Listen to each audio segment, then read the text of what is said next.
these Western countries pulling out.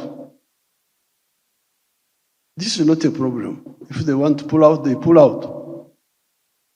Because all the problems we have solved here, we never did them with anybody's support. We were working with our brothers. When we got rid of Idi Amin, who supported us? It was Tanzania and Mozambique only, and us. On the issue of Sudan, who was involved, we can manage. That's what we agreed in the closed session, that Somalia is not going to be abandoned because of some other people outside. And we have the capacity. Whether the others pull out or not, we shall manage.